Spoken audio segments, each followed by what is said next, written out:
Température de l'air 28 degrés, température de l'eau 22 degrés. Et pourtant, ils sont encore peu ici sur la plage de Sauveterre à oser se jeter à l'eau.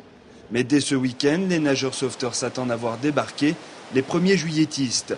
Pour eux, pas de problème, cette plage, ils la surveillent depuis le 19 juin. Et comme pour toute plage surveillée, leur présence au bord de l'eau est très appréciée.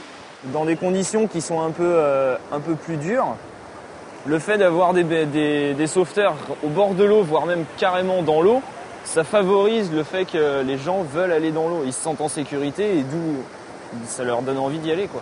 Là, il y a une assistance à générateur à environ 150 mètres du bord. Vous envoyez le jet. Ouais, on l'a en visu, on y va, reçu. Récemment équipés d'un jet ski, les sauveteurs en mer décident de nous faire la démonstration d'une intervention type pour un début de noyade. Et grâce à leur bolide, l'intervention aura duré moins d'1 minute. La bonne intervention, si je peux parler comme ça, c'est à partir du moment où on voit rapidement la personne en difficulté, l'intervention va bien se dérouler. Il faut que nous, à la base, au poste, on le voit tout de suite. Si on attend trop, si on dit comme chez nous c'est trop mûr, là il peut y avoir problème et danger pour la personne. Quand c'est pris à temps, généralement ça se passe très bien, c'est retour à la maison tranquillement. Voilà.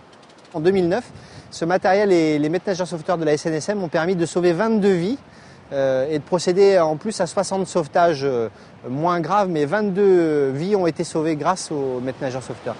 Souvent dû à un non-respect des consignes de sécurité, comme dans le cas de l'hydrocution, les sauvetages sont aussi le résultat de la présence de forts courants et d'une proximité avec les rochers.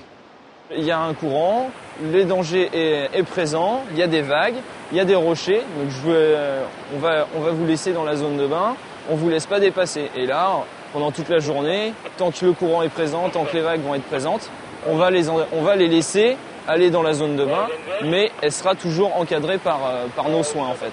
Pour les sauveteurs en mer, il est donc capital de respecter cette zone de bain délimitée par les fanions bleus, un espace de baignade qui s'étendait aujourd'hui avec les conditions favorables sur près de 400 mètres.